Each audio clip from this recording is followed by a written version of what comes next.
Price the Lord, hallelujah. പ്രിയ സഹോദരങ്ങളെ, ഒരു സാബത്ത് ദിനത്തില് 2024 അവസാനത്തെ സാബത്തിലും നമ്മൾ പ്രവേശിച്ചിരിക്കുകയാണ്. ഇന്ന് പ്രിയ സഹോദരങ്ങളെ, നമ്മൾ പ്രത്യേകമായിട്ട് ധ്യാനിക്കുന്നത് അത് സങ്കീർത്തന പുസ്തകം 52:1. അവിടെ വചനം വെളിപ്പെടുത്താണ്: ശക്തനായ മനുഷ്യ, ദൈവഭക്തർക്കെതിരെ ചെയ്ത ദുഷ്ടതയിൽ നീ എന്തിനെ അഹങ്കരിക്കുന്നു? ശക്തനായ മനുഷ്യ അങ്ങനെ പറയാണ്, ദൈവഭക്തർക്കെതിരെ ചെയ്ത ദുഷ്ടതയിൽ നീ എന്തിനെ അഹങ്കരിക്കുന്നു? അത് നിന്റെ വിനാശമാണ്. ചിലപ്പോഴെങ്കിലും പ്രിയ സഹോദരങ്ങളെ, നമ്മൾ ആർക്കെതിരെയും നമ്മൾ വഴക്കിനും വക്കാണത്തിനും പോകരുത്.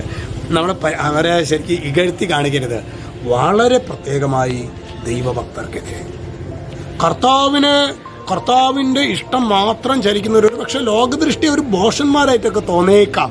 പക്ഷേ അവരുടെ കാര്യങ്ങളൊക്കെ ഡയറക്റ്റ് സ്വർഗം ഏറ്റെടുക്കുന്നത് കൊണ്ട് തന്നെ അവർക്കെതിരെ കളിക്കുമ്പോൾ 11 KV തൊട്ട് കളിക്കുന്നത് പോലെ ശ്രദ്ധിച്ചില്ലെങ്കിൽ അത് വലിയ വിനാശത്തിലേക്ക് അത് വഴി നടത്തുള്ളൂ. Hallelujah, hallelujah. അതുകൊണ്ട് ഇന്നത്തെ നമുക്ക് പ്രാർത്ഥന, ഇന്ന് ശരിക്കും നമുക്കൊരു ജപമാല ചൊല്ലി, പ്രത്യേകിച്ച് കർത്താവിൻ്റെ പാതയിൽ നയിക്കപ്പെട്ട പാവപ്പെട്ട മനുഷ്യനെ പീഡിപ്പിച്ച നിമിഷങ്ങളെ ഓർത്ത് ശരിക്കും ഒരു ജപമാല ചൊല്ലി നമുക്ക് കാഴ്ചവെക്കാം. ഈശോ എല്ലാവരെയും സമൃദ്ധമായിട്ട് അനുഗ്രഹിക്കട്ടെ.